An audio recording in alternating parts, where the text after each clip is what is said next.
بسم اللہ الرحمن الرحیم۔ السلام علیکم۔ کیا آپ کو پتہ ہے حضرت نوح علیہ السلام نے کس طرح اللہ تعالیٰ کے حکم سے ایک کشتی بنائی اور ایک عظیم سیلاب سے بچ گیا اور اپنے ایمان والوں کو بچا لیا اور انسانیت کو نئے سرے سے شروع کیا؟ آپ علیہ السلام کو خدائی حکم کے ذریعے ایک کام سونپا گیا، ایک ایسی دنیا کے لیے جو تباہی کے دہانے پر تھی۔ آج آپ کو ایک ناقابل یقین کہانی سنانے والا ہوں جو کہ حضرت نوح علیہ السلام کی کہانی ہے۔ یہ صرف ایک کہانی نہیں ہے بلکہ ایمان، استقامت اور خدا کی رحمت کی طاقت کا ایک لازوال سبق ہے۔ یہ ایک ایسی داستان ہے جو وقت اور حدوں سے پرے تمام عقائد کے لوگوں کے ساتھ گونجتی ہے۔ حضرت نوح علیہ السلام کا قصہ قرآن مجید میں سورہ نوح میں ملتا ہے۔ اس میں بتایا گیا ہے کہ کس طرح اللہ نے انہیں نبی کے طور پر چنا اور اپنے لوگوں کی رہنمائی کے لیے بھیجا۔ حضرت نوح علیہ السلام کا نام شکر یا شکر تھا، بعد میں نوح ہوا کیونکہ وہ اپنی قوم پر بہت نوحہ کیا کرتے تھے۔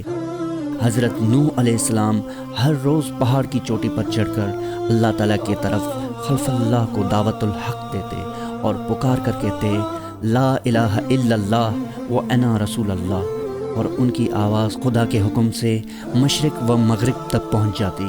اس وقت کے مردود لوگ اس کلمے کی آواز سن کر انگلیاں اپنے کانوں میں ڈال لیتے، بعض ملعون کپڑوں سے اپنے منہ چھپا لیتے اور بعض کافر آواز سن کر بھاگ جاتے۔ حضرت نوح علیہ السلام ایک ایسی قوم کے درمیان رہتے تھے جو راہ حق کے راستے سے منہ موڑ چکے تھے، بت پرستی، بدعنوانی اور اخلاقی زوال میں مبتلا تھے۔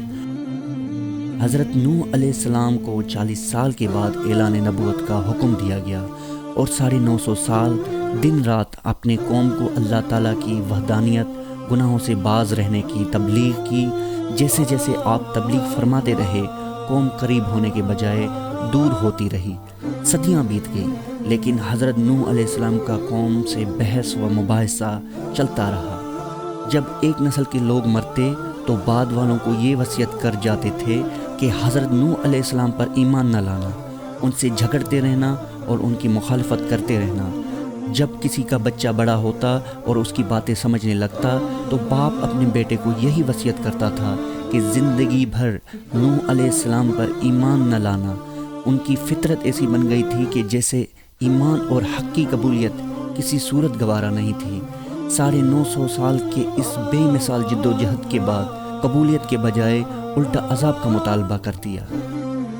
جب نوح علیہ السلام ان لوگوں کی اصلاح سے مایوس ہو گئے اور انہیں یقین ہو گیا کہ ان میں خیر کی کوئی رمق باقی نہیں رہی، کیونکہ انہوں نے ہر قول و فعل کے ذریعے آپ کو تکلیف پہنچائی، مخالفت اور تکذیب کی، تب آپ نے ان پر اللہ کا غضب نازل ہونے کی دعا کی اور اللہ تعالیٰ نے آپ کی دعا قبول کر لی۔ اللہ تعالیٰ نے نوح علیہ السلام کو ایک کشتی بنانے کا حکم دیا۔ یہ ایک بہت بڑا بحری جہاز تھا جس کی اس سے پہلے کوئی نظیر نہ تھی اور نہ بعد میں اس کی مثال مل سکی۔ اس میں 7 طبقے تھے۔ پہلے طبقے میں تابوت آدم علیہ السلام اور دوسرے میں حضرت نوح علیہ السلام مومنوں کے ساتھ تھے اور تیسرے طبقے میں پرندے، چوتھے طبقے میں درندے اور 5ویں طبقے میں چرندے اور 6ٹھے طبقے میں ہر جنس کی چیزیں اور 7ویں طبقے میں میوے سب رکھے تھے۔ بس جبرائیل علیہ السلام نے فرمایا، اے نوح، طوفان کی علامت یہ ہے کہ تمہارے گھر کے تنور سے گرم پانی ابلے گا، تب سمجھ جانا عذاب الہی آ پہنچا ہے۔ تب ایک روز آپ کی زوجہ روٹیاں پکا رہی تھی، تنور سے گرم پانی ابل پڑا۔ جلدی سے آپ علیہ السلام کی زوجہ نے ان کو خبر کر دی۔ حضرت جبرائیل علیہ السلام نے فرمایا، اے نوح، ایک ایک جوڑا ہر جانور کا کشتی میں رکھ لو۔ خدا کے حکم سے جس کی نسل رہنی مقدر تھی اس جانور کو کشتی میں رکھ لیا۔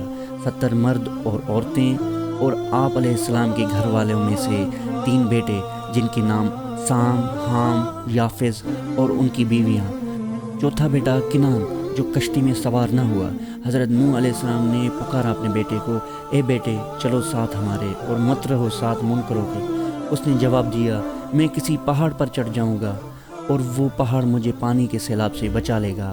پھر حضرت نوح علیہ السلام نے فرمایا، اے بیٹے آج کوئی باقی نہ رہے گا، عذاب الہی سے سب غرق ہو جائیں گے۔